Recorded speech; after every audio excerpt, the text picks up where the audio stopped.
सपना तो ये दिखाया गया था कि अगर प्राइवेटाइजेशन हो जाएगा तो नौकरियां मिल जाएंगी। कुछ हद तक तो बहुत सी चीजें प्राइवेटाइज हो गई, लेकिन नौकरियां कम होती चली गई। और जो सबसे बड़ा सवाल है, जो पीड़ित परिवार के लोगों को जो हक और सम्मान मिलता है, क्या ये सरकार वो दे पा रही है? टैक्स कलेक्शन में सपना दिखा रहे हैं कि हम यहां पहुंच गए हैं। आखिरकार एक्सपोर्ट क्यों कम होता चला जा रहा है? और हम जो ट्रेड डेफिसिट है उसको कैसे खत्म करेंगे?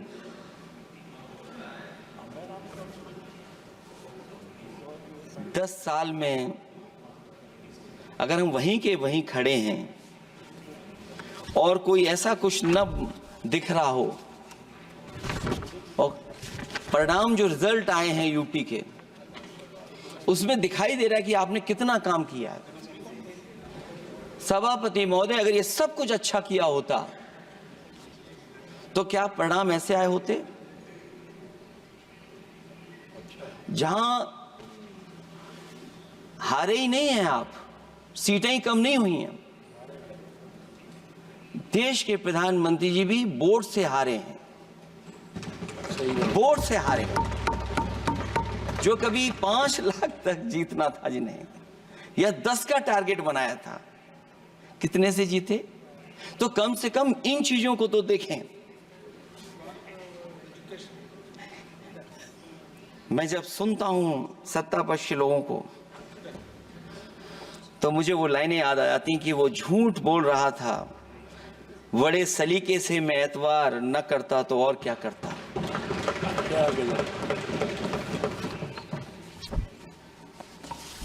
मुझे याद है कि देश के प्रधानमंत्री जी ने जनकपुर में एक झंडा दिखाया था और उस बस में 35 लोग बैठ करके अयोध्या आए थे। सभापति महोदय, उस समय भी मैंने मांग की थी कि जहां से जनकपुर से यात्रा शुरू हो रही है और अयोध्या तक बस से लोग आएंगे तो पता नहीं कितने घंटों में आएंगे। मैंने मांग की थी कि वहां से लेकर के अयोध्या तक एक्सप्रेसवे बनना चाहिए, कि कम से कम जो जनकपुर से आए और अयोध्या दर्शन करने आ रहे हैं और बस से आ रहे हैं, कम से कम उनकी तकलीफ परेशानी तो कम होती। जो आप कहते हैं कि एफडीआई बहुत आया है, मैं अभी सुन रहा था, कहा कि टेलीफोन बनने लगे। टेलीफोन बन नहीं रहे हैं, मोबाइल बन नहीं रहे हैं। वो समाजवादी पार्टी के समय पर नोएडा में जो इंडस्ट्रियल पॉलिसी थी, इलेक्ट्रॉनिक पॉलिसी थी, उसके तहत आई थी। वो इंडस्ट्री जितनी आई है उस समय उस पॉलिसी के तहत आई और बन नहीं रहा है। मेक इन इंडिया नहीं हो रहा है। लेकिन जमीन किसने दी है? जमीन किसने दी थी उन लोगों को? बिना जमीन पर हवा में बना दो तो मैं आपका धन्यवाद दूंगा। उस पॉलिसी के तहत वो झूठ बोल रहा था बड़े सलीके से।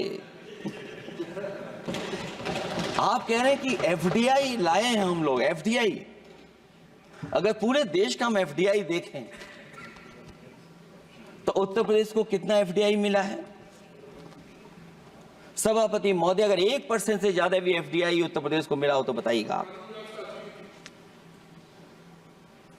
जो प्रोजेक्ट डिले हो रहे हैं, जिसकी वजह से कॉस्ट ओवररन हो रही है, उसका जिम्मेदार सभापति महोदय कौन है? डबल इंजन की सरकार है। लखनऊ में भी सरकार आपकी है, दिल्ली में भी सरकार आपकी है। आखिरकार ऐसा क्यों हो रहा है? और आज ही जब सदन में सभापति महोदय हम लोग आए हैं तो एक और रेल एक्सीडेंट की खबर सुनी है। जब से ये सरकार आई है, रेल एक्सीडेंट्स और पेपर लीक में कंपटीशन चल रहा है कि कौन आगे जाएगा।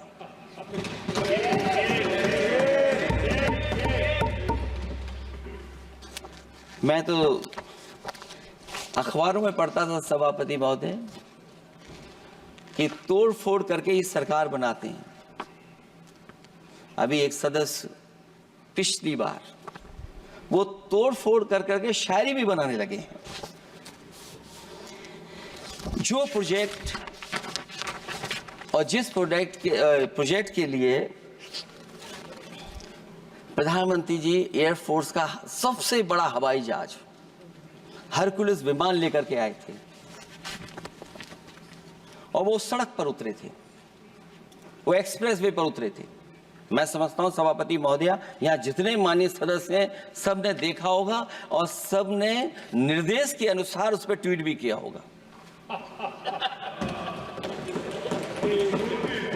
वो जो एक्सप्रेस वे अगर किसी ने बनाया था सभापति महोदय, जो डिजाइन टेक्नोलॉजी का पार्ट अलाइनमेंट, वो समाजवादियों की देन थी, वो आपकी देन नहीं थी।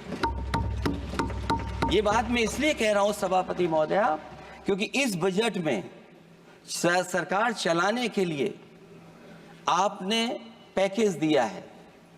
हमें कोई नाराजगी नहीं है पैकेज देने की, आप पैकेज और दीजिए। लेकिन अगर आप बक्सर से भागलपुर एक्सप्रेसवे बना रहे हैं तो आप उत्तर प्रदेश के पूर्वांचल एक्सप्रेसवे को क्यों नहीं जोड़ रहे हैं? और मैं तो कहूंगा आपसे कि केवल अगर आप 25 किलोमीटर जोड़ देंगे, जहां पूर्वांचल एक्सप्रेसवे रुक गया था, केवल 25 किलोमीटर आप जोड़ देंगे तो दूसरे काम को अपना जो बनाते हैं आप ये कह पाएंगे कि दिल्ली से लेकर के आपने भागलपुर तक एक्सप्रेसवे दिया है। हाँ जी, वो अभी से नहीं, बहुत पहले से बन रहा है। बहुत पहले से बन रहा है। मैं ये नहीं कहना चाहता कि क्या दिया आपने, मैं ये कहता हूं कि अगर आप बक्सर से भागलपुर एक्सप्रेसवे दे रहे हैं केवल बिहार के लोगों को खुश करने के लिए, मैं उससे सहमत हूं कि आप बिहार की तरक्की के लिए एक्सप्रेसवे दें, लेकिन जो पखनपुरा जो आखिरी गांव है जहां पर छूट गया है, वहां से आप क्यों नहीं जोड़ रहे हैं? और हमारे स्टेट के लिए आप कोई नया एक्सप्रेसवे क्यों नहीं दे रहे हैं? आप हमारे लिए क्यों नहीं दे रहे हैं एक नया एक्सप्रेसवे? आप दिल्ली के बजट से दे रहे हैं, आप यूपी अपने बजट से बना रहा है। आप बताइए कोई यूपी को आपने एक्सप्रेसवे दिया हो?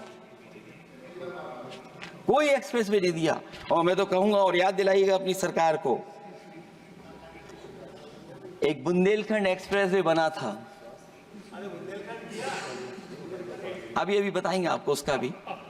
सभापति महोदय, एक बुंदेलखंड एक्सप्रेसवे दिया सरकार ने, उत्तर प्रदेश सरकार ने, वो दिल्ली के बजट का नहीं है। मैं मांग कर रहा हूं कि दिल्ली के बजट से कोई एक्सप्रेसवे मिलना चाहिए। जो बुंदेलखंड एक्सप्रेसवे दिया, प्रधानमंत्री जी उद्घाटन कर करके वापस लौटे, अब रिपेयर का पैसा कौन देगा? वो आज भी रिपेयर मांग रहा है। सभापति महोदय, कोई कल्पना कर सकता है कि नया एक्सप्रेसवे बना हो जिसका प्रधानमंत्री जी ने उद्घाटन किया हो, वो आज रिपेयर मांग रहा हो? और वो एक्सप्रेसवे 6 लेन नहीं है, वो 4 लेन है। मैं इसमें भी सुझाव देना चाहता हूं, ये जो बुंदेलखंड वाला एक्सप्रेसवे है, ये अभी 15,000 करोड़ से ज्यादा का बना है स्टेट गवर्नमेंट का। इसको मुनाफा नहीं हो रहा, टोल कलेक्शन नहीं है बहुत ज्यादा। इसको सतना से जोड़ दिया जाए और बुंदेलखंड जहां से शुरू हो रहा है हमारे डिस्ट्रिक्ट इटावा से कम उसको हरिद्वार तक ले जाना चाहिए। अगर हरिद्वार से लेकर के सतना लोग चले जाएंगे तो शायद बुंदेलखंड के लोगों को भी लाभ होगा।